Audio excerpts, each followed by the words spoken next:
Left jab, uppercut, leave you laid out on the floor. Try to duck and roll, hit and miss. Now you counting stars, should've practiced more. Should've hit the mask, get out there more. Claim that you're the best.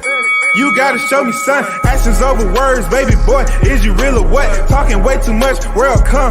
Back sports, talking way too much, world come. Back sports, talking way too much, world come. Back sports,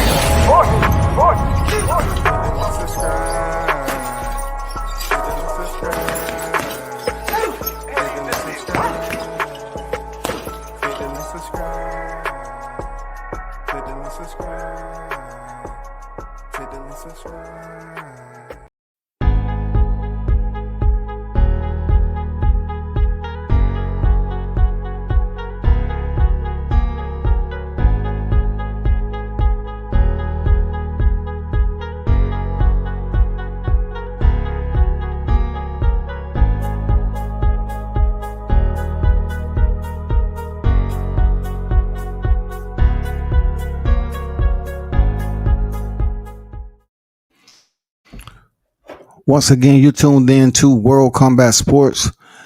Hey, what's good, everyone? Thanks for tuning in. Hopefully, everyone's Saturday is going great.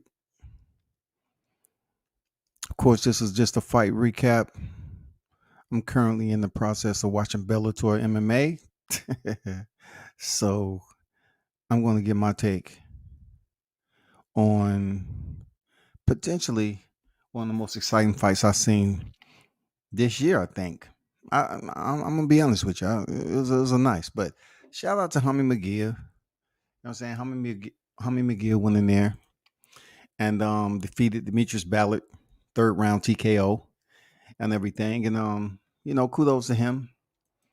Of course, most of us are looking forward to him stepping up, to a bigger name or what have you. But in due time, I'm pretty sure we'll see Hummy McGear in a bigger fight.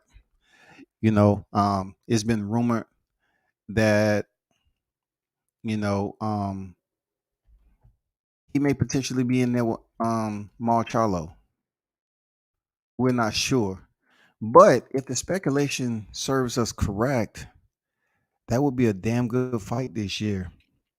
We really don't know just yet what's going to happen with Marcharlo at middleweight. When him and if that fight's going to take place. I know it's it's another date that's supposed to be scheduled. We don't know if it's going to take place. These fighters all of a sudden just coming down with something that's not COVID related, something that is COVID related. We don't even have a clue what's related to. You know what I'm saying? Like step cousin type shit, like your step auntie. You know what I'm saying? We don't even know what the shit is about. But shout out to Hummy McGill, man. 39-0, dog. No draws. And 31 knockouts. You know what I'm saying? Outside of the criticism of resumes and, the fights he's had in Mexico, he's sitting at a 79.49% knockout ratio. You know what I'm saying? The dude has fought in the U.S. So, like his constituent, like his Mexican countrymen, he's fought in Mexico and he's fought in the U.S. So, you know what I'm saying? You have to give him salute for that. He's been a world champion too. You know what I'm saying? So right now, we're looking at him winning, having the WBO Intercontinental Middleweight title. And then dispersing of Demetrius Ballard after coming off the decision win over Gabriel Rosado. So, and I must reiterate, this guy's 25 years old, 39-0, 31 knockouts. He's 25-0, man. Hummy McGear seems like, to be honest with you, it seems like he's going to be around for quite some time. What's going on, Ghost? How you feel, man? Ghost on deck. What it do?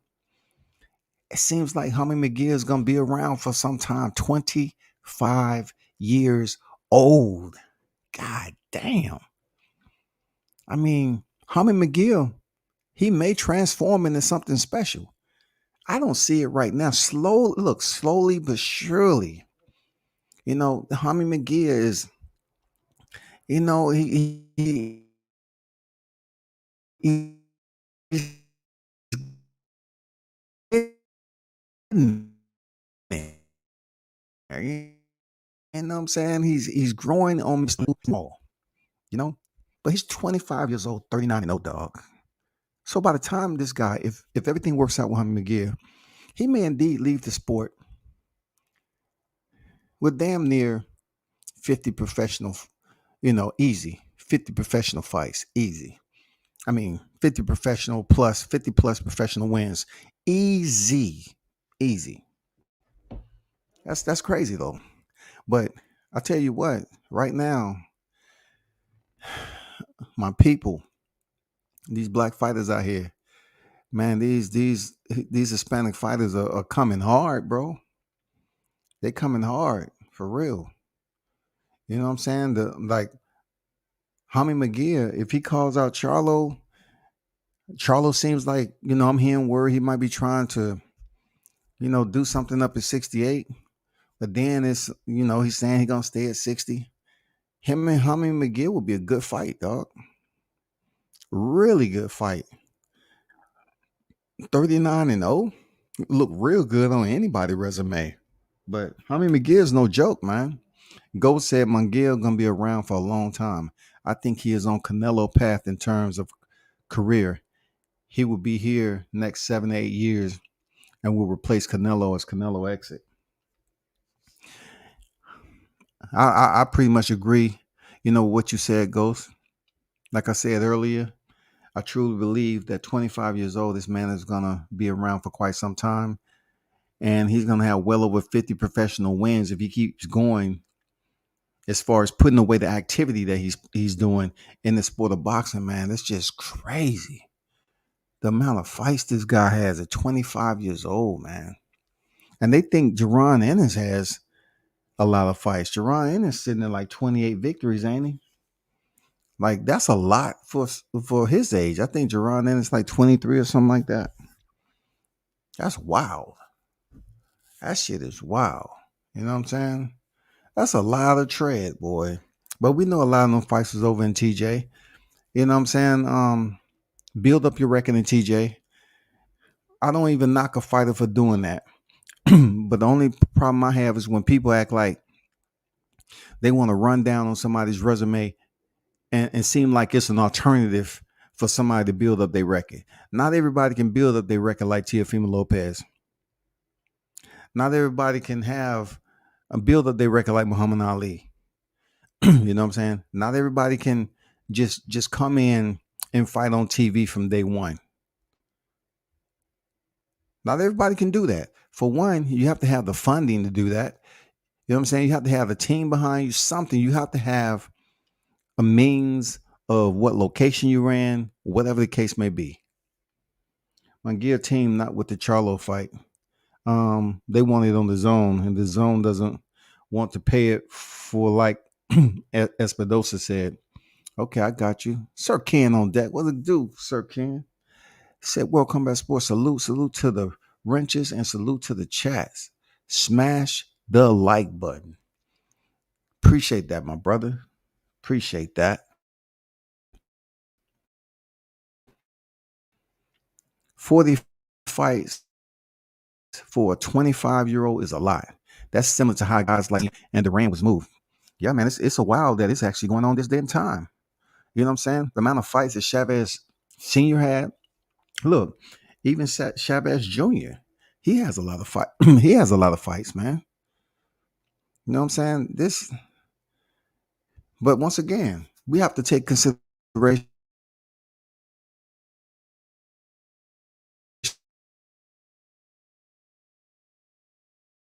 of where they built up. So one thing we can say is it is somewhat similar to Canelo Alvarez. Canelo Alvarez, he had a lot of fights in Mexico. Damn near, I think, over half of his professional wins was in Mexico. So for him to say he don't want to another Mexican,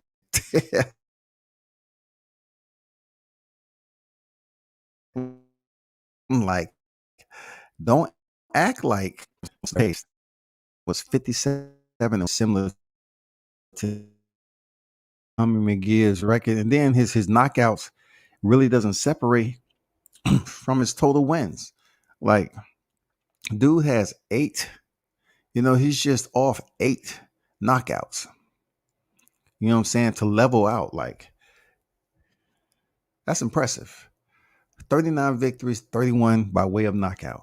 That's pretty impressive to me. Regardless of where I'm saying that the fights were held early on in his career, that's pretty impressive to me. I just found out about the card on Showbox tonight. I will be tuned in. Yeah, for sure. He did what he's supposed to do against Ballard. We really want to know what's the next step because Hummy McGee is on the move. He's on the move, man. It's not like he's a bad dude or anything. It's not like he coming here and have boring ass fights.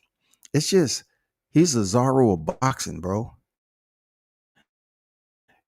Hummy McGee comes in and he leaves. Dips back in, leaves. He's doing very good things in the sport of boxing. And I'm gonna tell you, man, this dude is young, and it might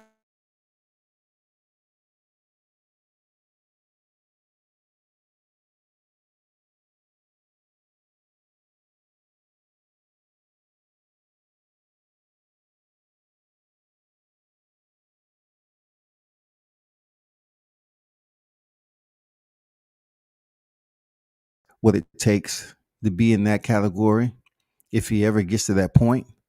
You know what I'm saying? If he, comes back to the sport and starts to win and everything and get himself back on track, I truly believe he can be that superstar. I believe Shakur Stevenson, he can be that guy if he goes in here and have a superb performance against Oscar Valdez. I think Shakur Stevenson, when it comes to black fighters, I truly believe he can make that happen. You know what I'm saying? A lot of the black fighters that's up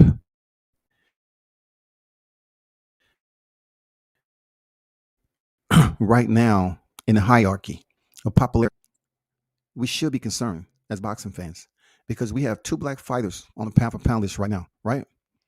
We have Terrence Bud Crawford and Errol Spence Jr., who are in their 30s. They're not going to be alone. They're not going to be around that long. They're not going to be around. Then you got Monster Nui, you got Canelo, you got Alexander Usyk, you have Josh Taylor, you have Juan Estrada. You know what I'm saying? Teofimo Lopez. You know what I'm saying? Ioka. Black fighters. I don't know if they looking at it the way I am, but I'm saying when Terrence Crawford, Errol Spence move away, you know what I'm saying? They move away. Then let's take a look at the Charlo brothers. Um, they're stars, so to speak, but they're in their 30s. So we need to take a look at how long and what division they're going to be in and what they're trying to do because they're not really moving really fast. But it should be some concern because most of our fights right now are at 147. We do have some black fighters at 154. Okay. Of course, we have Jamel Charlo, but I'm talking about Lubin, Charles Conwell, stuff like that. So we're waiting for them to reach that pinnacle where they can be considered stars in the sport. We do have the Devin Haney's that's at light. We don't know when he's going to plan to move up though. We got to wait for the shift. I mean, we're pretty empty at 175, 168. We're pretty empty, man. 160 even. Because, Mauro Charlo is just sitting there and we really don't have no like that sting. You know what I'm saying? Like that name is gonna perk us up. Like, damn, we just can't wait. At 54, we do now. You know what I'm saying? Like I said, we waiting for Erickson Lubin. We waiting for the Charles Conwells. You know what I'm saying? It's a lot at 54 to look forward to.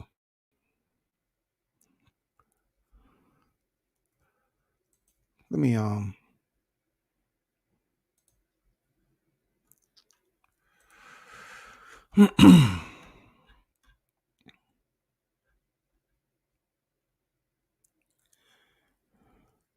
So Tony Harrison already been there. Brandon Adams been there. So like I said, Charles Conwell. I'm telling you, I don't know how far away for the generation of fighters coming up through the amateurs are already in the sport, but we're gonna be hurting. Then we have Jahad Tucker. Of course, he's in the welterweight division. We have Jaron Ennis that's in the welterweight division. We have some pending. You know what I'm saying? We have pending. Jaron Ennis is ranked, of course. You know what I'm saying? But Jahad Tucker isn't. You know what I'm saying? These are all people, all fighters who are fighting on televised fights right now. Okay. So we know we have Bladder Flair. He really don't count right now until he gets some type of, I don't know. You know what I'm saying? He's talking a good talk, but we need to see him get some wins under his belt.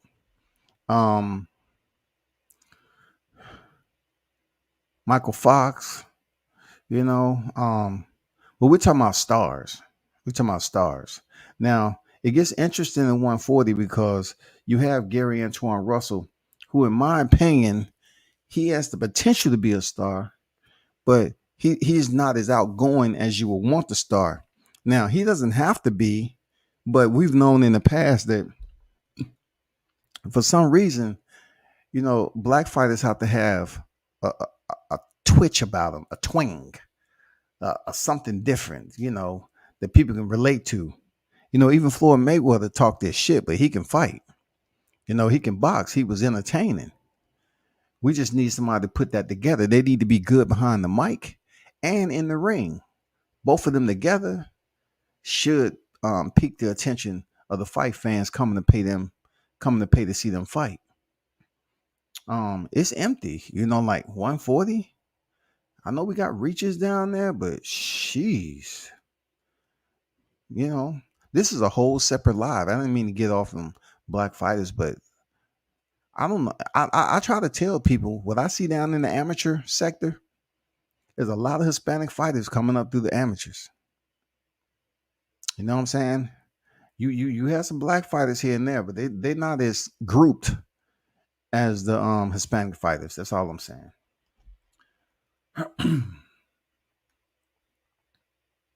Oscar's moving Munguia just how he moved Canelo. A lot of fights in the ring experience in Mexico strategically avoid certain type of competition and while slowly building. I think it's smart. I think he's very much being meticulous about Hummy McGear's career. And for Hummy McGear, his numbers look very, very attractive to the outside audience. His numbers look very attractive, man. 39-0. I mean, that's look attractive. That's why I try to tell these fighters, man, don't freaking rush in boxing, because time you pick up a title, they want you to defend that multiple times. You know what I'm saying? Don't rush. Run the numbers up. Hear me out. Run the numbers up. Look, everybody can't be special and do the shit that you see some of these fighters doing. Everybody can't do what T.O. did and win a title in 15 fights.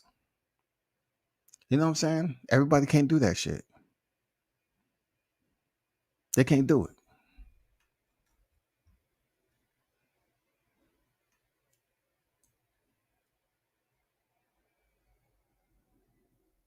For me, I don't have an issue with Munguia, but I do have an issue with how they're moving him. The fact that either of the Charlos aren't in the top 8 of the pound for pound is sad, especially because one of them has 3 belts, just how T.O. had. T.O. didn't have 3 belts though, Ghost. You know what I'm saying? T.O., the reason why he was placed in the pound for pound because he defeated Vasily Lomachenko, who was sitting at number 2. That's more so the majority on how he levels out and balanced that scale of the pound for pound list. It wasn't just because he won the unified titles and he had the franchise belt. He had damn near all the belts, bro. And he beat Vasily Lomachenko. So if he defeated Lomachenko, he was going on the pound for pound list. He didn't even break top 5. They put Tio up at 6. And then they had Lomachenko at 7, bro. You know what I'm saying? So I look at him doing something, special in that, because I just don't look at, okay, the Charlo should be on the pound for pound list. Well, guess what? In my opinion, as long as Vasil Lomachenko was up there at number 7, and he had a mediocre resume, but he was still number 2 behind Canelo, and for Teofimo to beat him, yeah, he deserved to be on the pound for pound list. Now, people looking at the Charlo and say, Charlo, just like you said, Charlo has 3 belts. Yeah, but Jason Rosario, was he somewhere, close to the pound for pound list? I mean, no. He beat J Rock. J Rock wasn't nowhere close. And pound for pound list, man. You know how raggedy that shit is. The Ghost. You know damn well the pound for pound list, how raggedy that shit can be. You know what I'm saying? Juan Estrada been on that motherfucker forever. And then you have Triple G that was hanging out. And this dude should have never been hanging out in the bottom half of the top 10 of the pound for pound list. This dude was just hanging out, bro. At 68, we got Morrell is rising fast. He just did a million on his own.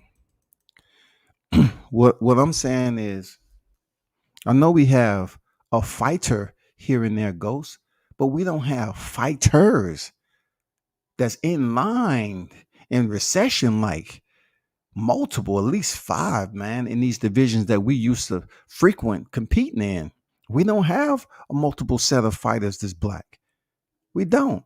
You're mentioning Morrell as the only lone wolf and hoping he does something. He continues to sustain and he makes it somewhere. You know what I'm saying? Like, that's all I'm saying, man. Trap Media USA say Montana is star trap. Listen, bro, when you come in 4 pounds overweight, homie, I mean, come on, you get some fights and you get signed. I don't have nothing against Montana, but you know what I'm saying? You in order for me to like co-sign on this cat, I understand he knocked out Baranchik, but Baranchik had been on and off the canvas against the Pater, bro.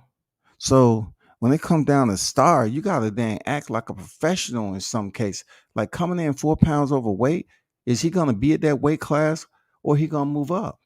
I mean, come on, man. How are we supposed to support the guy? And he's coming in 4 pounds over. Blair can be the new Thurman. Russell could be the new Porter if he opens up. I don't agree with the second half of that, but Blair being the new Thurman, yes, I can see how you can work that analogy. Mouthpieces, you know what I'm saying? How active they are with their jaws, you know what I'm saying? Their verbiage, you know what I'm saying? I can understand that, but the second one, hell no. Gary Russell ain't nothing like no damn Sean Porter, even skill wise, bro. Nothing like Sean Porter. Sean Porter and Gary Russell's personality is different too. At 75, see what I'm talking about. I reiterate, I'm talking about multiple black fighters in each division that we contend in competitively. We got one here, one there, one here, one there. You know what I'm saying? I'm talking about, do we have like 54 potentially, in my opinion, has the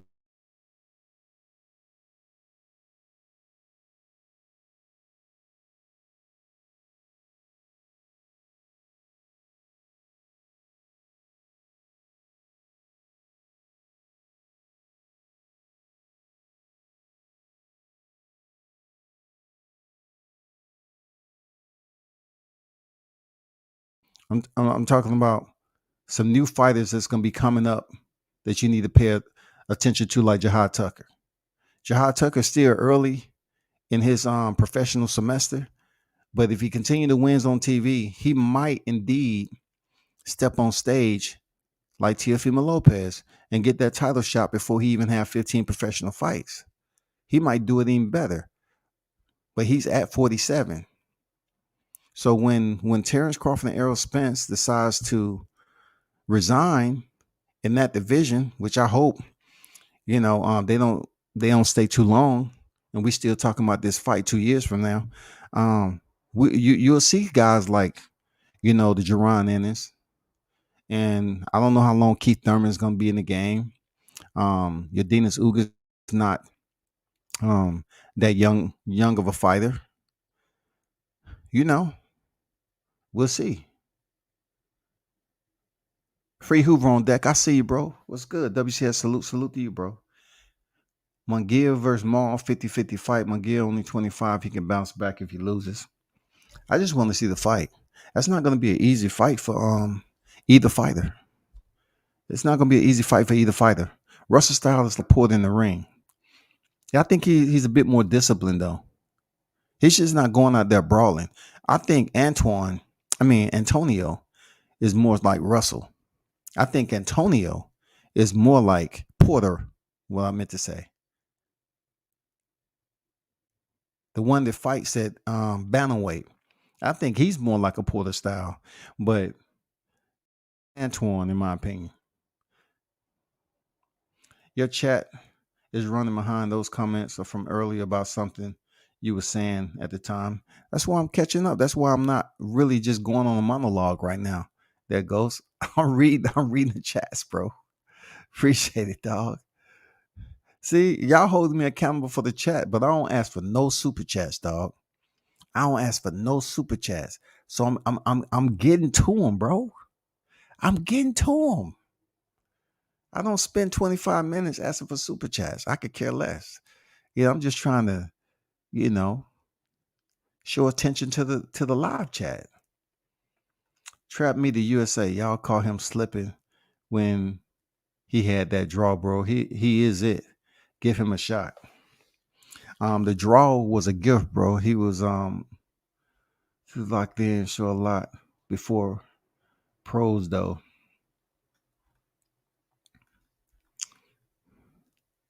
Porter was more like Ricardo Mayorga. Free Hoover, stop it. Stop it, bro. You know damn well that Porter had better skills than Ricardo Mayorga. And in my opinion, toughness between them two, okay. You know what I'm saying? They was all about it, for real. I can't take that away from Porter. Ricardo Mayorga was a wild SOB, man. He was tough. He was wild, reckless.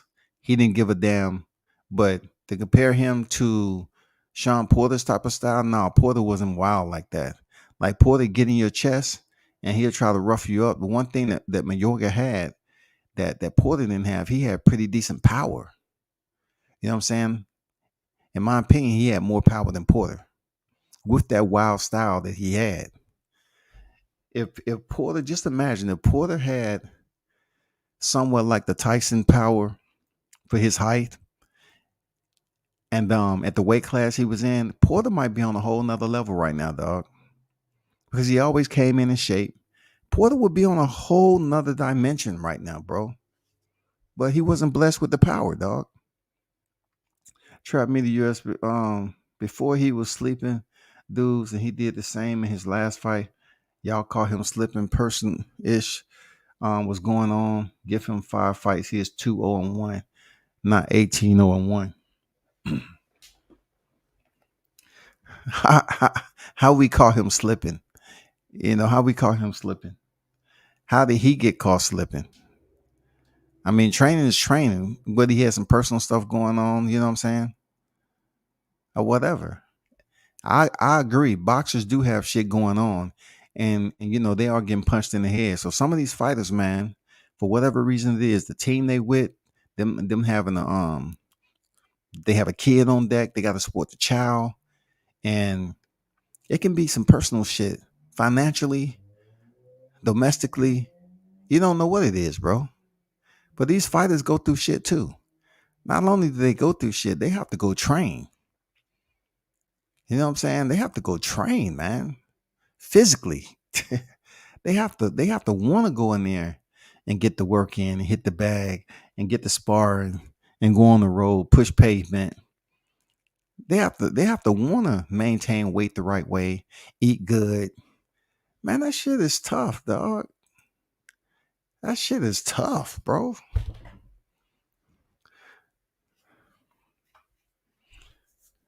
Does Rolly remind you of Mayorga? Now, Rolly does. Rolly, in my opinion, has more of a similarity of styles closer to Mayorga than anybody. Because Rolly, believe it or not, Rolly has power. He does. And Ricardo Mayorga, man, he had a pretty decent chin before he started to fatigue. Once he started to fatigue and them cigarettes kicked in, then it was an issue. You know what I'm saying? Still is an issue. Pac-Man on deck. He said fight of the year, and it's still early in the year. KO of the year thus far. Man, I gotta agree. This fight right here was a sleeper. I watched that shit from start to finish. I seen how, Michael Conlan, look, early on, Conlan looked strong as hell, man. Conlan looked strong. I said, damn, this motherfucker looks strong. And then I didn't want to play around with the verbiage and the thoughts. I would say he's Irish. I want to know if he has the cardio as he can, because there's been some Irish fighters that they start off strong and they falter, right? And then I seen how Lee began to shake it off a little bit. He started to get his wrist back. Boom. He was hit again with another left hand. I say, dude, what is going on with Lee not moving his head? It kind of gave me the reflection when Mike Planier was fighting my boy Joshua Greer Jr. He was whipping that motherfucking left like it was a whip. And that shit was just coming out of nowhere. And I was like, Lee, move your fucking head, bro. And he started shaking that shit off and he started getting, a little bit more settled in. And he started coming back. And then it became an interesting fight because a little bit of the early rounds, Michael Conlan had to take off because he was tired. You know what I'm saying? He put all that into the first half of the fight. Opening bell, earned the knockdown, and then tried to go in there and close it in the second. And then Lee said, you know what? I weathered the storm. Let me get to work. By the mid rounds, motherfuckers started looking nice. Both of them was going at it. I mean, it was back and forth. The momentum changes and everything.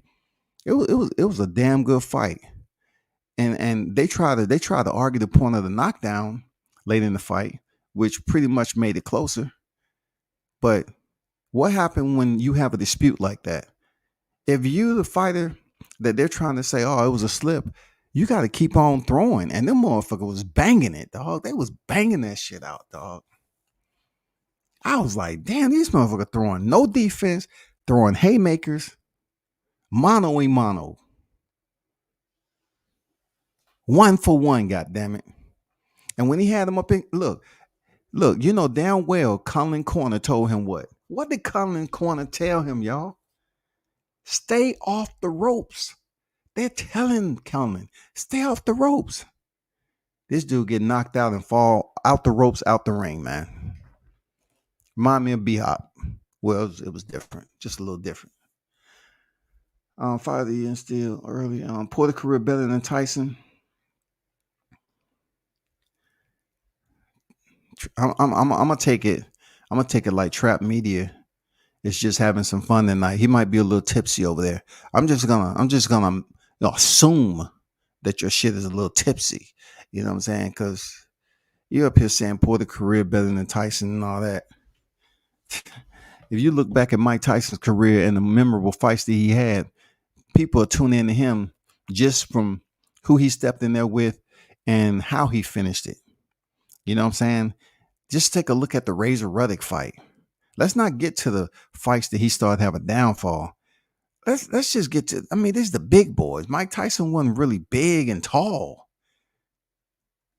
To say Sean Porter, look, it's similarities in them stepping up to the plate with the big names and losing. That is indeed a fact.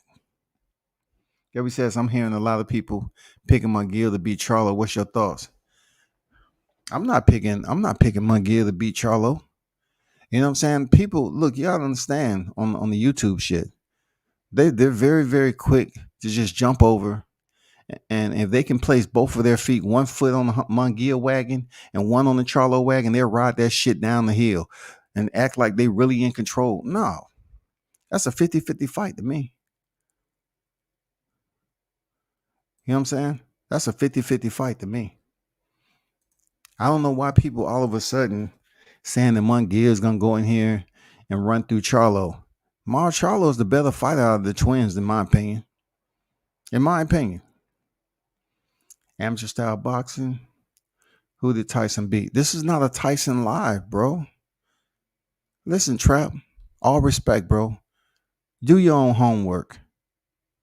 Do your own homework. I can go through and tell you who Tyson beat, and then you're gonna start a debate. Now, if you choose not to use BoxRec, you can use BoxRec and go through on who Tyson beat. They might not been, these names that people just come up with first, but these fighters that you're talking about, there wasn't nothing that he was knocking out. They was something when he beat them because it's how he beat them. It's how he beat them. When we look at Sean Porter's career, who are we looking at? Are we looking at Thurman? Are we looking at Kell Brook? Are we looking at Errol Spence? We sure enough not looking at Danny Garcia. When you want to sit up here and say, oh, Tyson had a better career, who are we looking at? Adrian Granados? Who are we looking for, dog? What was Adrian Granados and Danny Garcia comparable to names that Tyson was in there with and having highlight reel knockouts? Who we looking at for Danny Garcia? Lucas Matisse? Who?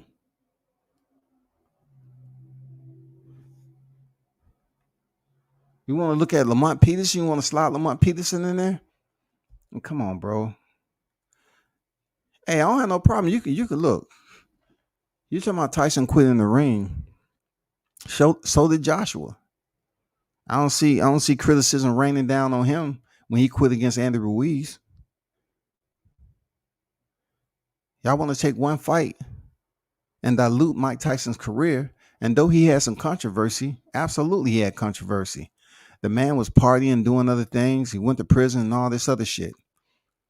But when it comes down to him being one of those figures that's like a god, that's Mike Tyson. Like a boxing god. Whenever people see Mike Tyson in person, they want to goddamn try to get a picture. They want to then talk if they can or whatever.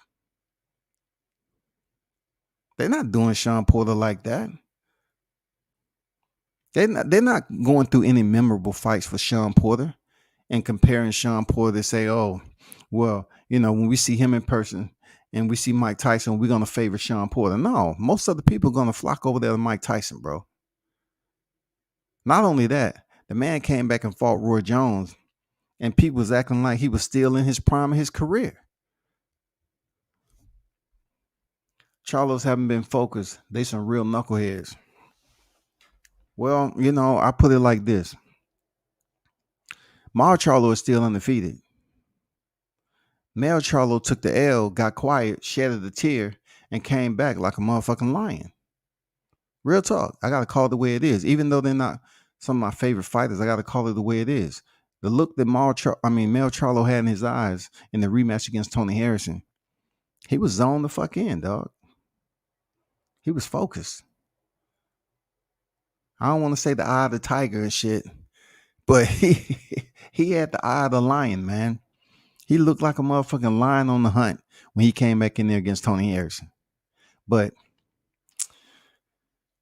when Castano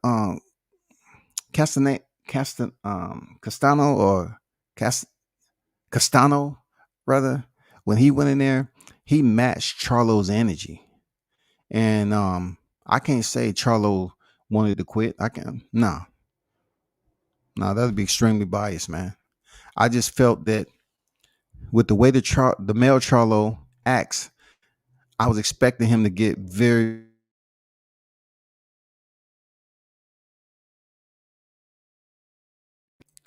I was expecting him to change levels, change gears. You know what I'm saying? But it pretty much played out the way I thought when he was on Brian Custer. That's the way I figured it. Like, he was confused in what to do. Like, he felt like he didn't leave 100% in the ring against Castano. He's questioning Could he did more? He want to be in a position where he leave it all in the ring.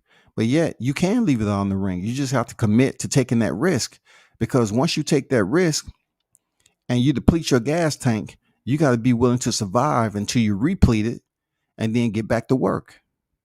That's just how it is. Sometimes people cannot survive when you take breaks and then you come back. Perfect example, Tank Davis. Tank Davis take breaks. But when he fought Isak Cruz, Isak didn't allow him to take breaks.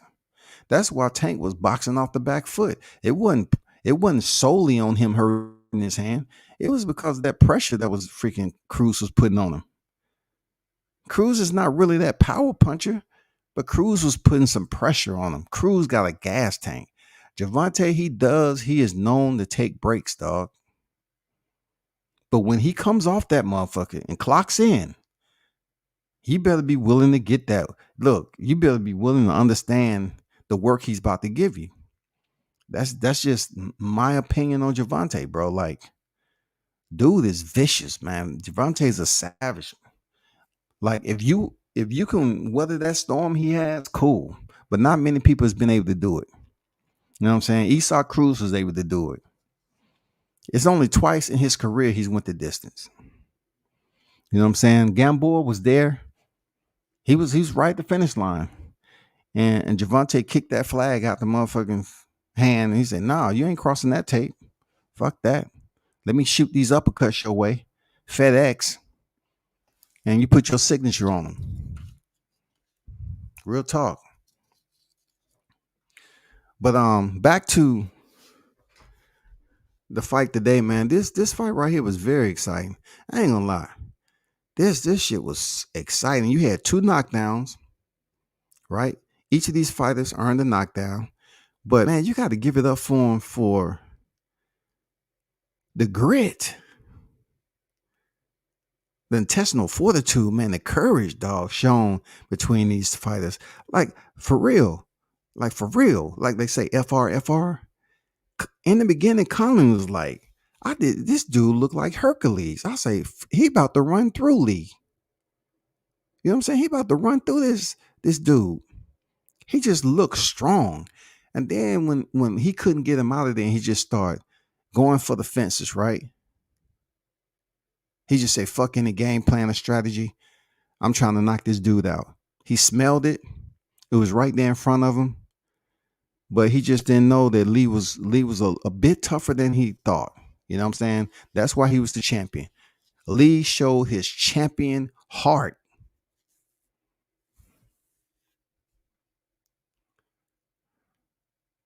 Charlo haven't been focused. They some real knuckleheads. Michael Johnson Boxing talking more. What's good? What up with you? What up?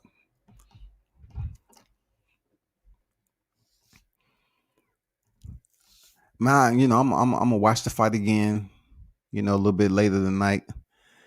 It was one of those fights where I thought that Colin was going to be able to recover and come back, because he seemed like he was going to be able to handle the heat that Lee gave him, and then bring back, deliver his own type of barrage of punches.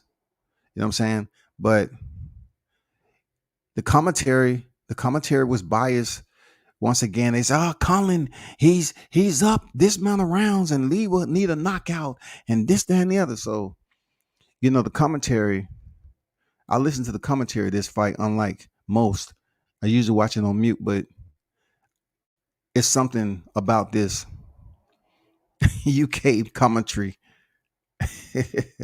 They be extremely biased sometimes with the fighter they want to win. I don't fucking know, but it just seems like everybody was thinking Michael Conlan was going to come in there and get it done. It was amazing. It was like, damn. And I thought Conlan was going to be able to recover, though. I really did. I thought he was going to be able to recover, because he was matching. Once Lee started to get off, he was kind of matching the ebbs and flows in the fight. And he was still strong enough to do damage. But I guess those punches was really breaking him down.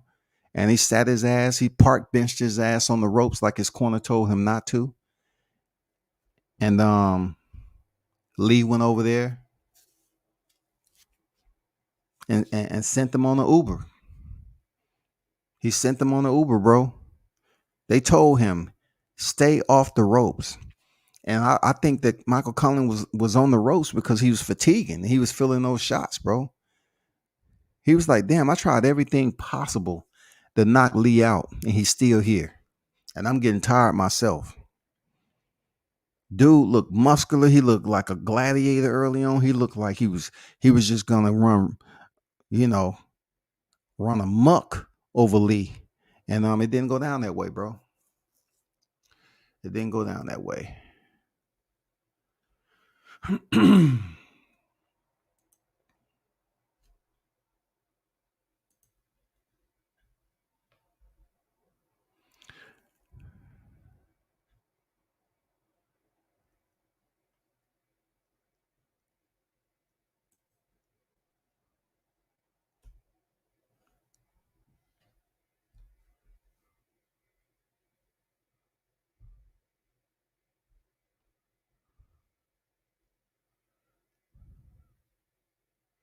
They say Lee Wood overcomes near disaster to brutally knock out Michael Collins.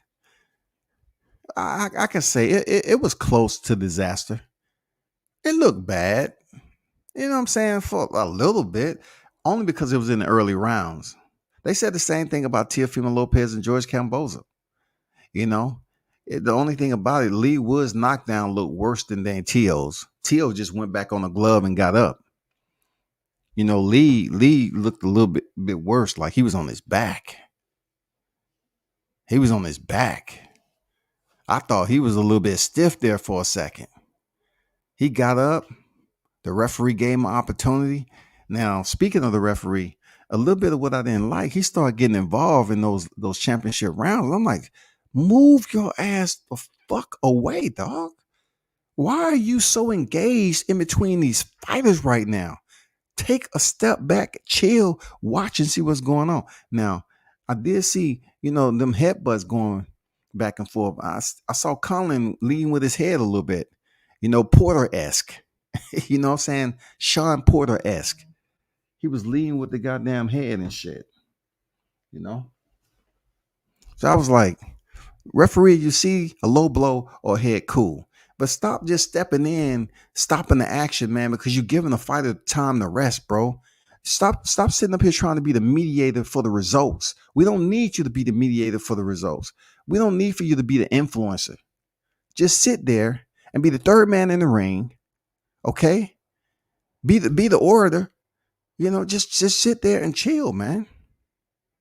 Just be the mitigator. But wait for something to mitigate. You was doing too much, bro.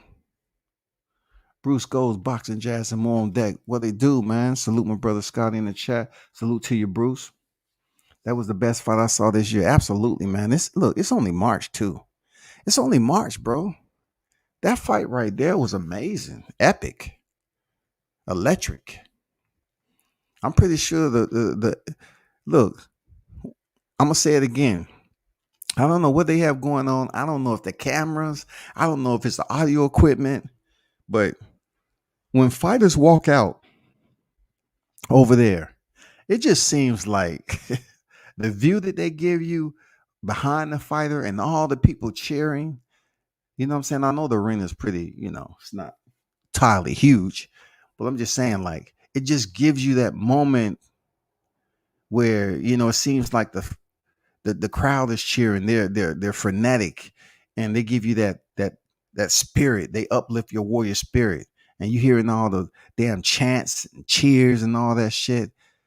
I mean, they have some of the best walkouts over there, man. You know what I'm saying? And then they be singing and shit. If that can't get you up for the fight, dog, I think the only way you can't get up for the fight over there is if you come out there looking like Alexander Povetkin when he act like he didn't have legs underneath him. You know what I'm saying? They bathed him in ramen noodle soup. That was the best fight I saw this year. Steve Gray, Michael Johnson, Boston Tom. Chad Perez on deck. What's good with it, Chad? Yo, that Colin fight was one of the best I ever seen. That shit was on fire, dog. That shit was, both fighters was tested. Man, that shit was fire. People talking about Cepeda Baranchik. Man, this, in my opinion,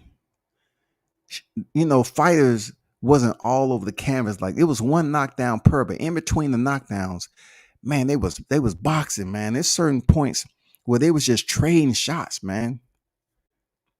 They weren't defensively minded, nothing. They was just trading hard blows, and they was headhunting a lot. They was headhunting.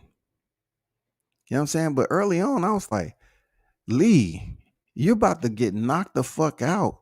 But you slowly but surely saw Lee inch his way closer and closer, and you're saying to yourself, are you going to move out of the way of the left? Or you want him to continue to use up that energy trying to hit you. So you saw Lee inch his way forward just outside the distance. He started trying to test the waters a little bit. He didn't run away from it. That was a smooth adjustment that he made because he still allowed Colin to see him in proximity, to feel him. You know what I'm saying? To say, okay, he close enough. Let me continue to try to hit him with his left. And he started missing. And then he started getting tired. And then you saw Lee start to shake that shit off and start living his own punches. Beautiful display of toughness by both fighters. But one man left standing is how we want to see fights. You know what I'm saying? I know a lot of people want to see certain individuals in a fight like that. You know what I'm saying? They want to see how certain fighters will react when they're faced with adversity, dog. Like you're talking about, like Lee held a little bit. He didn't hold a lot when he got up. He didn't hold a lot, but he did hold. So it was smart. Um, the lucky part about Colin is he got knocked down at the end of the round. You know what I'm saying? So he got off with that. It sucked. It sucked, but at least he didn't have to goddamn continue for another minute. He might have got stopped early. He might have got stopped before the 12th, dog. If it wouldn't been at the end of the round, he might have got stopped. The fans are invested.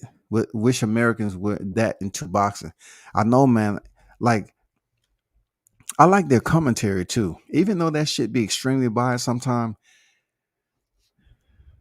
I myself, look at the way the cameras are set up and the media, the audio, the visual. It just gives you a sense of a movie, a beginning of a movie when they walking out and shit. It's all high spirited, man. You know what I'm saying? There's no way as a fighter you can't get hyped up and energized from hearing those cheers and shit.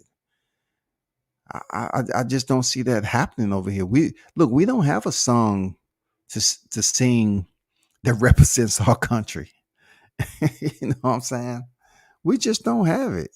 We might hear this, hey, good, whatever, na na na na na na na na, hey, good, but that's about it. That's about it.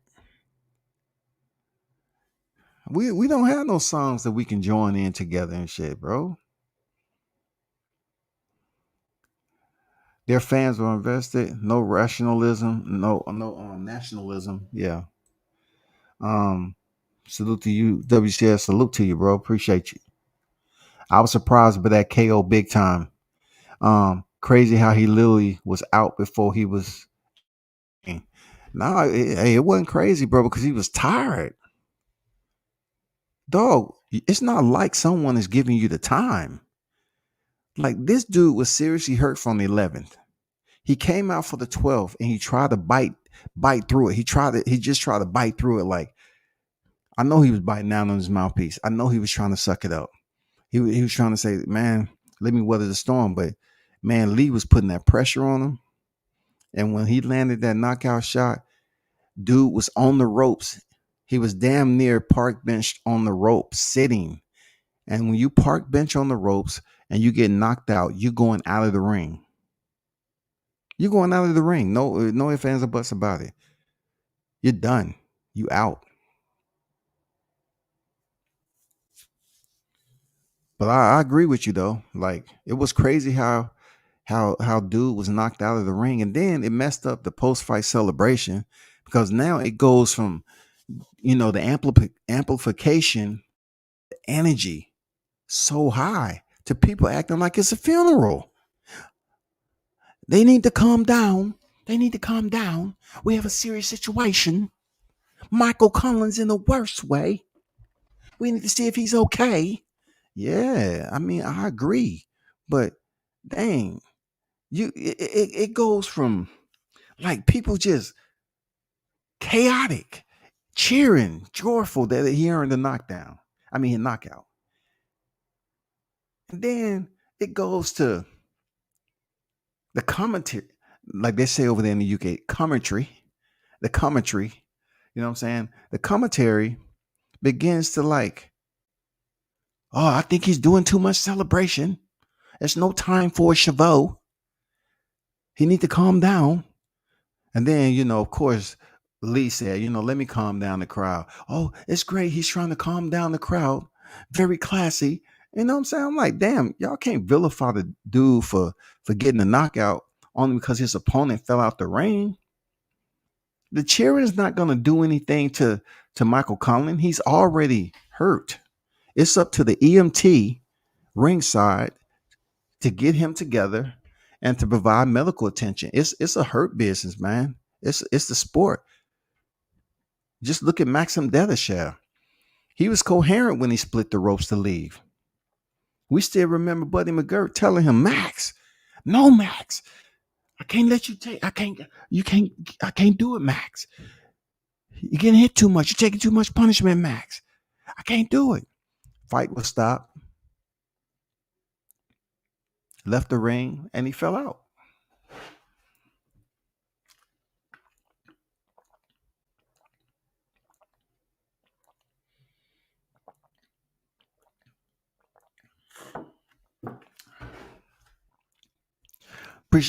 Salute everyone in the chat, man.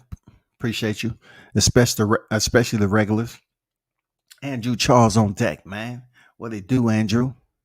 British fans didn't let the fact that a man was laying unconscious outside the ring stop them from celebrating.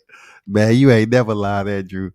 That's what I was trying to say, man. I was like, the damn UK fans up there singing in unison.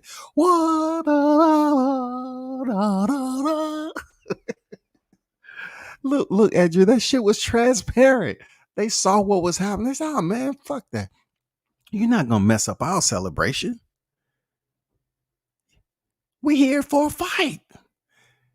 They were. Real talk. They was there for a fight, bro. They got a hell of a fight. A hell of a fight, dog. They got a hell of a fight. You think they're going to stop cheering? This is a hurt business. The commentary, the one that changed the mood. The good thing about it, the commentary was only changing the mood from the viewers that was listening in. They couldn't change the mood internal to the arena. It was just too many people. And they say, man, we done seen this before. We've seen our fighters, you know what I'm saying, go through adversity. We've seen this before. I mean, let the EMTs do their job and hopefully and pray he's good. But as far as them stopping their celebration, come on, man. That was a valiant effort put in by freaking Michael Conlan and Lee Wood. But Lee Wood was the last man standing, big dog. Lee Wood was the last man standing. And you know what? I was kind of going for Lee Wood because at the face off, when I hear these Irish fighters, they always tell their opponent, you are fucked. Dude, you are fucked. You're so fucked. When I hear all that trash talking, like, man, you're talking to a fighter that's a champion. So your trash talk has to be authentic enough for him to believe what the fuck are you saying, not what we used to hearing from fighters from Ireland. Being able to talk a good game and then get their ass whooped. Michael Conlan has just fell into that again. That goes from mixed martial arts to boxing, dog. Now, I'm not saying that's across the board, but I'm saying you're fucked. Well, okay, cool. Talk it up, bro. But I just say Conor McGregor was one of the best trash talkers from Ireland in a long time in combat sports. Take a loss and people still over there cheering him on. He'll be back. Lose again. He'll be back. Lose again. He'll be back. Please. He'll be back. Somebody change his trainers or coach. You know what I'm saying? And then I forgot the name of the dude that was in Bellator. He was somewhat cocky, just like Connor. Start getting his ass beat. I mean, it's trash talk at the end of the day, but it is what it is, man. Hopkins style. British fans didn't let the fact. Stop telling me. Chad say they never even showed the replay because of the crap. Yeah, man. Listen, we didn't see him hit the ground. I mean, that's the UK. That's their. They still have somewhat sensitivity when it comes to the fans. Like, just think about the US. At one point in time, it took one man. You know what I'm saying? One man to criticize MMA, and it took forever for that sport to be where it's at right now. Sanctioned. John McCain said it was like cockfighting, and everybody jumped on, he's correct. We're talking about a guy who's a POW. I'm pretty sure he's been through worse in his life. But for him to sit up here and put that disclaimer out there that it was like cockfighting, that's why NYC went so long without having mixed martial arts over there. And not only that, let's back it up. It was very tough back then. The people were saying, like, I don't want to see mixed martial arts. I don't want to see this bare knuckle fighting. It's barbaric. It's this, it's that, and the other. Now, I mean, come on, man. We have bare knuckle that look, when MMA was already established, they was crying and whining about bare knuckle, saying it was too brutal. And they had to start off with Cheyenne, Wyoming. It was the only place that was sanctioning, to the point where now it's regular. Florida, Mississippi, it's regular now. And them motherfuckers bleed. So I think the UK audience they're trying to show still that it's a gentleman's sport. They still trying to provide you a clean type of viewership that it won't be cringeworthy. You know what I'm saying? They still trying to give you the old school style where you go to a fight and everything is going to be like you taking your girl out. You know what I'm saying? You taking your man out to a fight. You know what I'm saying? You're going out as a couple and shit, and you're going to see a fight, and everything is going to be clean. It's not going to be any riots. You know what I'm saying? But UK known to get busy too now. But that's just the way I look at it. You know what I'm saying? They try to be very sensitive about shit. But yeah, I'm like, where was this when we had the Super Six? Where was this when Carl Froch was having all those rivalries and shit? What was all this back then? A guy get knocked out of the ring and we never see him hit the floor, but yet they can't show the replay. Why? Because most of us from home, we seen him fall out, boom, out of sight, off the ring apron. That's it. What's bad about that? Show the replay, goddammit.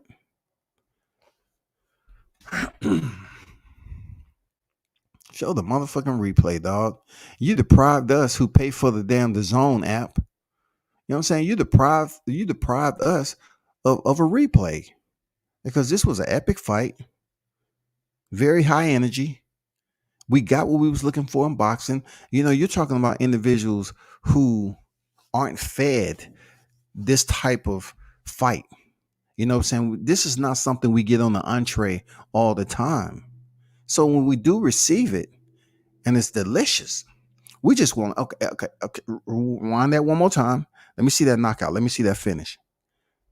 Man, come on, man. Damn, give us the dessert. We sat here and ate this motherfucker forever and a day. Give us the dessert. The dessert is the replay, goddammit.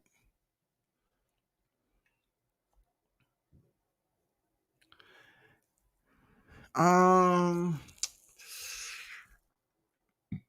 I would have to say I'd be down with that. Colin versus Wood too. I'll be down to see that. Yes. It don't matter if he got knocked out. He was knocked out in the 12th round. Now, you have to look at everything that happened throughout the fight, the exchanges, you know what I'm saying? How much of a dogmatic manner of those exchanges between them, you know what I'm saying? The different back and forth ebbs and flows in the fight. I just like the momentum shifts, man. One fighter would take the momentum, the other would take the momentum. I loved it. And they was very, very productive momentum shifts too. Like they was landing some shots, man. And you was like on the edge of your seat saying, damn, so and so about to go. He hurt. It's just not the regular hurt like Amir Khan don't have a chin hurt. These dudes was actually taking some hard shots from one another. You know what I'm saying? None of this shit was predictable, like on who was gonna go down. We didn't think Wood was gonna be knocked down as early as he did. We didn't think a knockdown was gonna come at the end of the round when it did also. For Mike Conlon. Her replay would be on World Star. Man, man, speaking of World Star, not to change all the way over, but just to know how far we came with social media, World Star is just putting out anything and everything, bro. Man, I swear to God, man, you can just about see everything on World Star, man. I don't think they have no censorship now. Man, you know what? You should have to get a membership to World Star now because that shit is corrupting young kids' mind if they live off World Star. Because you can damn near see every freaking thing. You can see accidents on that mall. You can see people getting killed. You know what I'm saying? They show the whole thing. Women, a woman's breast augmentation busted and she up there with her shirt up. Oh my God, man. Keep people getting beat up, robbed, killed, shot. And then ain't no damn censorship shit. It's nothing. That shit is full blown viewership that you can watch. But I agree. It's just probably gonna be on World Star because now I do see in World Star that they're putting up more MMA and boxing. But it has to be something that they feel that's, that's super special. It has to be a fight like this. It has to be a knockout. It has to be something that's super special. Not everybody's going to make World Star. You know what I'm saying? It's not going to happen. It has to be something crazy that goes viral. Just like that the slap fighting competition that was hosted by Arnold and Jake Paul. That guy, he slapped his opposition so hard, I felt the shit. I had to go to the bathroom and run some cold water over my face. I would say the sound alone, I said, oh, God damn. I put my hand over my face. I said, what the fuck? This dude got like a boomerang slap. He slapped the shit out of that dude. It's almost like his arm and his hand had lumber. That motherfucker was half lumber, goddammit. This dude had a genetic deficiency, a hybrid, that his right hand was built with a half percentage of lumber. This dude had oak wood, mahogany in this shit. He slapped the shit out that dude. I mean, you cannot, man, this slap fighting shit really taking off, bro. This slap fighting shit is about to be big. They're going to end up having slap fighting contests. They already got them in the local clubs, bro. I'm talking about strip clubs, local nightclubs. They having slap fighting competitions because people paying to see them, from females to males. But when it get to the males, and you get these guys as power lifters, arm wrestlers, fighters, They're participating in this shit. Like White Simba. White Simba don't look like, if you was to catch him somewhere, he doesn't look like a punk, but he doesn't look like somebody that would be in a slap fighting contest. But he slapped the fire out of his opponent. And I'm starting to tune into that shit. Believe me when I tell you, I'm gonna be at one of them. I'm gonna be at one of them. They gonna have to be a good one though. Cause I just don't want to see no average person getting the shit slapped out of them. And then catching the MS, the money shot. It ain't gonna be the same. You know what I'm saying? I need to get one like the shit that's going viral right now. You know, that dude connected on dude's jaw. And look, this can't be a long career. You can't stand that close to anybody with no gloves on, standing still, and have a long career without your shit looking crooked. I say give or take, do a year of slap fighting, and once you reach that motherfucking 13th month, your ass gonna be goddamn with Parkinson's and dementia. Coldest KO since a Peter Slut Baranchik. You think you don't get you don't you don't think Montana Love did him dirty? You don't think Montana Love did Baranchik dirty? I mean, I can't put Cepeda's KO over Baranchik higher than Oscar Valdez over Miguel Burchelt. The way that it went down, the entire transition, the delivery, man, there's not many knockouts you can look at right now. Like, if you want to put it in 22, yeah, but I'm just saying, recently, that the way Oscar knocked out Miguel Burchelt, dog, that shit was silly. Can't believe Arnold promoted that dumb shit. Man, that's where we at. We're in a society right now where a lot of dumb shit, like especially to the older cats, we thought it'll never take off.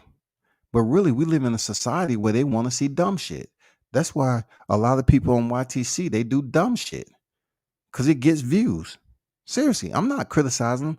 I'm just saying we live in a social media era where you have grown ass adults, man. You have people out there my age that want to see dumb shit.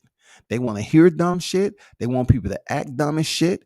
And they just want to be around dumb shit.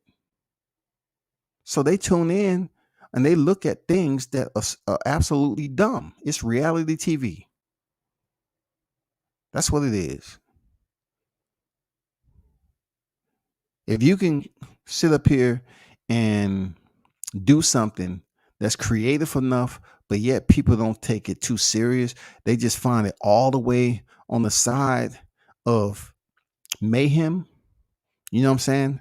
Just something that's just insanely crazy. It'll go viral. It will. They say, I can't believe this happened. It'll go viral. Just like they have a clip out there.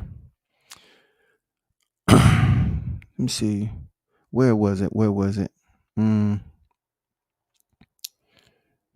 was it? Damn. Let me see. I mean, you can take the Curtis Harper situation when he walked out of the arena against F.A. Joppa.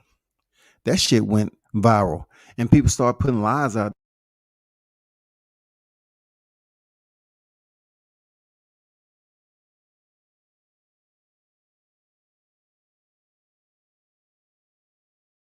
Man, it's a lot of things you have to put out there that you wouldn't think people would do with families, but now they are doing it with families. People are including their household in social media for income. People are inserting their kids and building them up on social media while they're still in middle school so they can start gaining income. And it's working. So you have families out here that's participating in TikTok videos and shit like that for income. I'm not mad at them at all.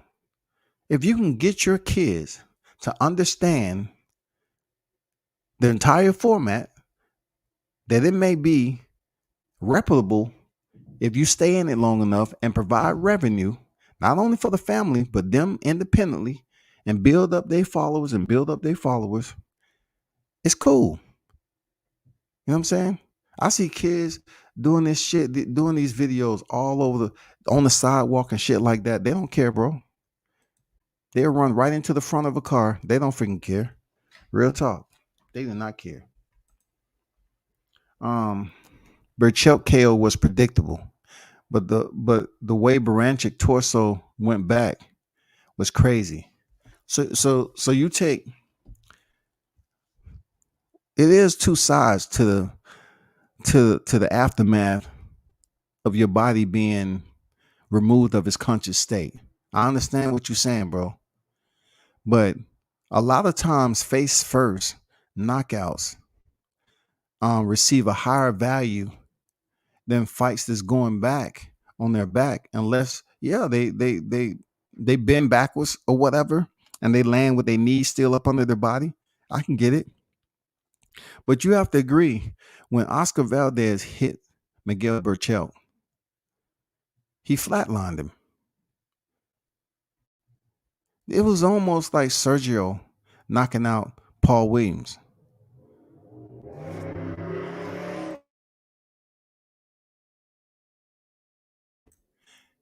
It was almost like, them knocking out Paul Williams. Face first knocked out Cole. You know what I'm saying? That shit was crazy. It was wild, man. What other knockout?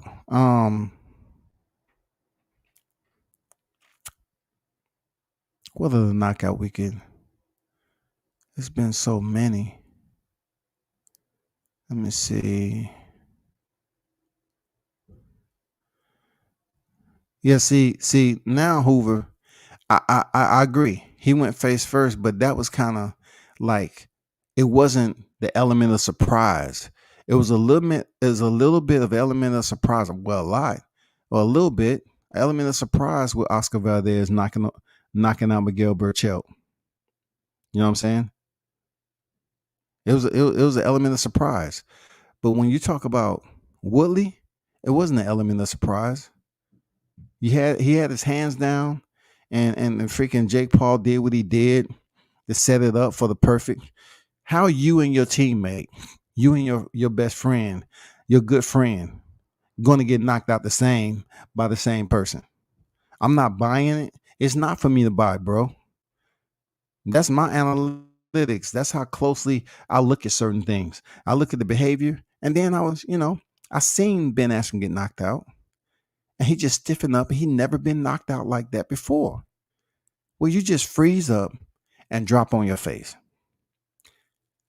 Tyron Woodley froze up, drop on your face the very same way. What's the odds of two people that know each other being knocked out the same? What are the odds? Both of these individuals fought in mixed martial arts. Both of these individuals was world champions. The one thing about it was that Tyron Woodley was knocked out in Strikeforce by Nate Marquardt. That's when he didn't have a team in school. He was pretty much self-trained. He got knocked out. But even then, it wasn't like this shit with Jake Paul. And then in the UFC, he was losing by unanimous decision, injury, shit like that. He gets over the boxing, and his friend Ben Askren, who he was in his corner, gets knockout stiff, falls on his face. Tyron Woodley fell the exact same way of Ben Askren. Exact same way. What's the odds of that shit? I'm just saying, what's the odds? I just don't know. What's the odds of it? Tank KO of Santa Cruz was more impressive to me than the Berchelt KO.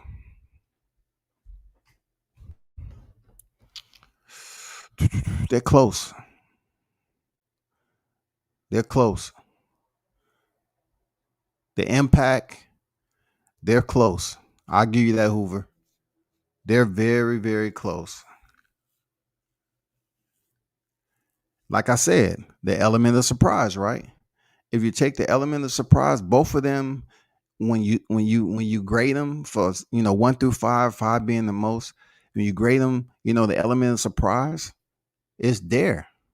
But in my opinion, Oscar Valdez had more so of an element of surprise than Javante Davis. The reason why I'm saying that is just you can see that Javante was pulling the right hand, just pulling and pulling. He was setting something up. It didn't seem like that with Valdez. Valdez shot seemed to come out perfectly. We didn't know he was going to get the knockout like that. He's not known for that Tank Davis like power. So when he hit Miguel, we didn't think Burchell was going to go out like that. But Tank Davis, we have expectancy. You know what I'm saying? For him to go in here and land some power shots. We expect that shit to happen. And we saw him playing and playing, boom, pull, slip to his left, popped him with the left uppercut. I mean, anybody who's paying close attention to the fight knew something drastic, something dramatic was going to happen with Santa Cruz. But we didn't know that with Miguel Burchell, dog. That's just me.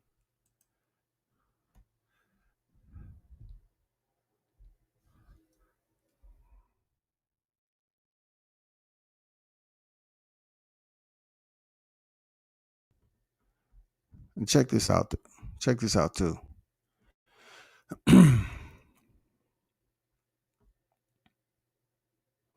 Miguel Burchell, 38 victories, 2 losses, 34 knockouts.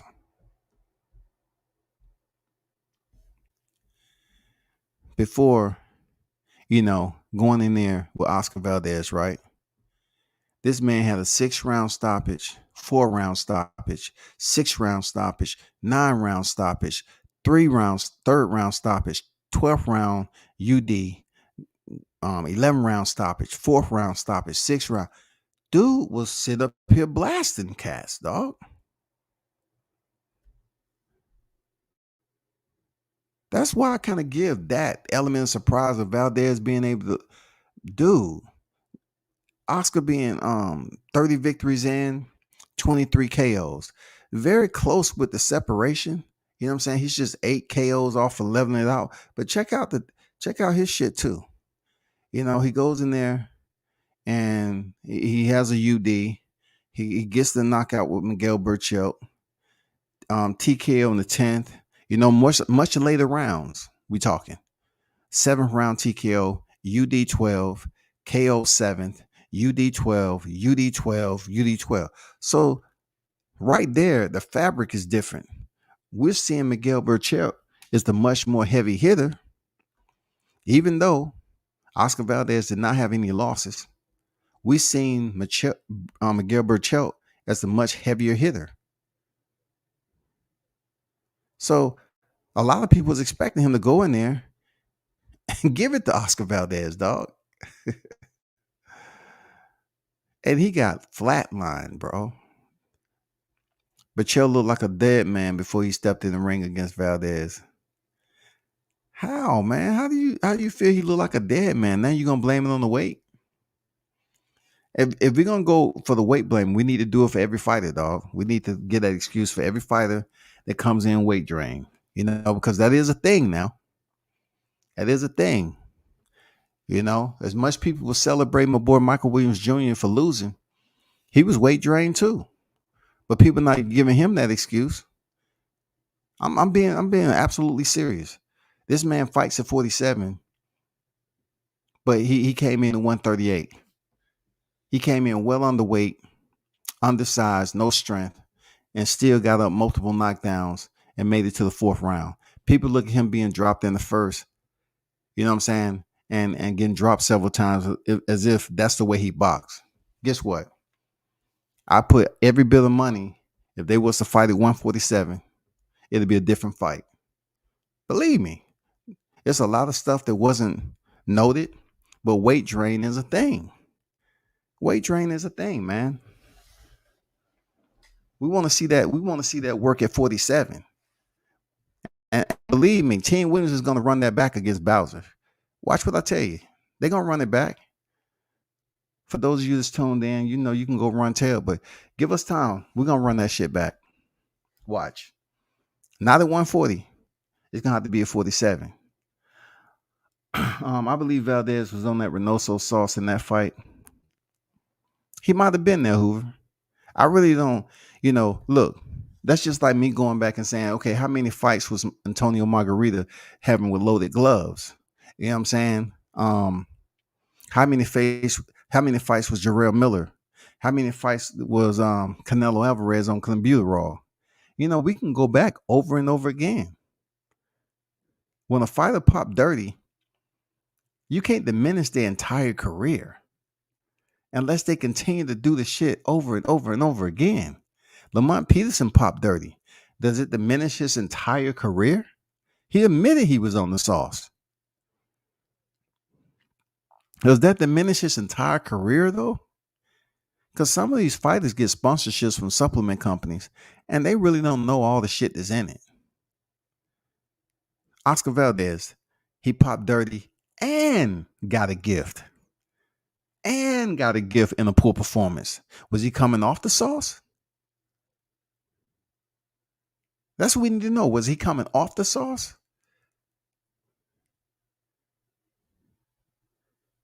I'm just saying, did they think he was all the way off or whatever? Jeez. That's a thing, man. For real. Reynoso had 2 fighters that pop dirty now. Valdez looked like shit against Robson. What do you think Shakur gonna do to him? It's according if he on and off the sauce now. I seriously think he wouldn't play he wouldn't run the gauntlet like that and try to clean himself out and cycle off heading to that fight with Shakur Stevenson, for real. But once again, you're talking about Oscar Valdez that is confident that he has power. I'm not going to sit here and be biased to the point where it affects my perception of the fight. Oscar Valdez does have power considerably comparable to Shakur Stevenson. But Shakur Stevenson has, in my opinion, faster hands and much more of a boxing etiquette when it comes to him going up against Oscar Valdez.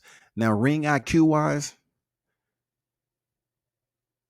I mean, many would say that Shakur Stevenson had a higher ring IQ, but you have to give Oscar Valdez the credit because he's a 2-way champion. You know what I'm saying? Eliminate all the ducking and everything because Shakur has been calling him out and just focus on he is a 2-way champion. He does have legitimate power.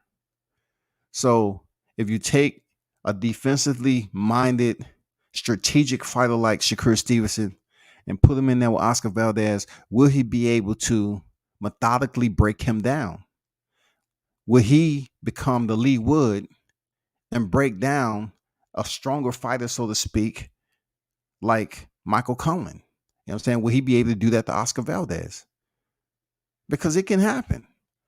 You know what I'm saying? It can happen. Like, a lot of people believe that Shakur Stevenson don't have power, but yet when you break down and fatigue a fighter, fatigue brings a knockout. Being tired will bring a stoppage because the fighter can no longer defend themselves as strong as they did defensively in the early rounds where they was fresh. Especially if Shakur Stevenson keep on going to that body. And then also you might see Shakur, be placed in a predicament where he might be hurt. We never seen Stevenson hurt. We never seen him hurt.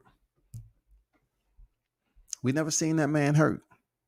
I'm not looking for him to get hurt because like I say, I consider him the boxing emperor on the rise, man. You know what I'm saying? Shakur Stevenson is a very smart, intelligent fighter, and he's gonna have to have all that shit against Oscar Valdez, man. Oscar is tough, dog. Oscar is a tough fighter. Regardless of the way he looked against Robson, I mean, he's still a tough fighter, man. I think Spence gonna go out like that one day. The weight drain takes so much out of the fighter. It does, man. wagering is absolutely a reality when it comes to the sport of boxing. People don't want to hear it because all they want to do is you go in there and perform. But like I tell people, I was with Teofimo Lopez when he was cutting weight, having weight cutting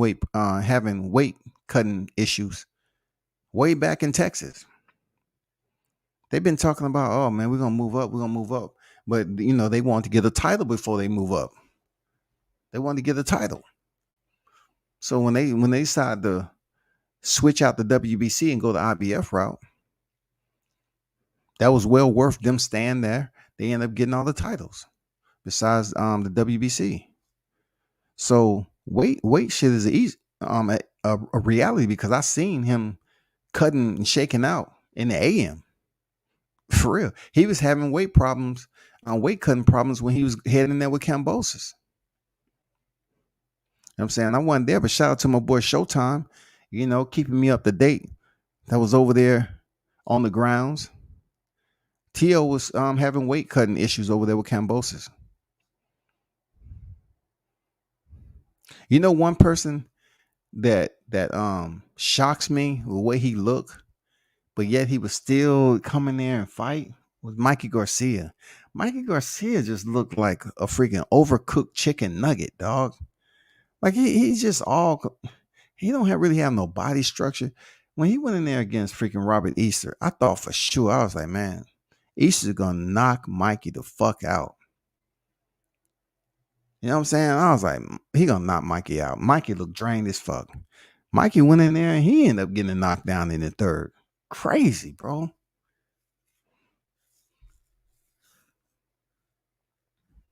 I think Spence going on. Hey, what's going on, Teach? How you feel, bro?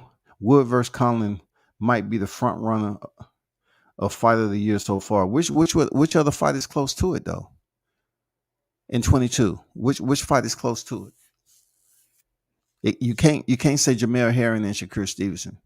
You can't because at one point in time it was one fighter that was boxing a lot, and the other fighter, like at one time they was both engaging and everything. It was making an interesting fight. But I think the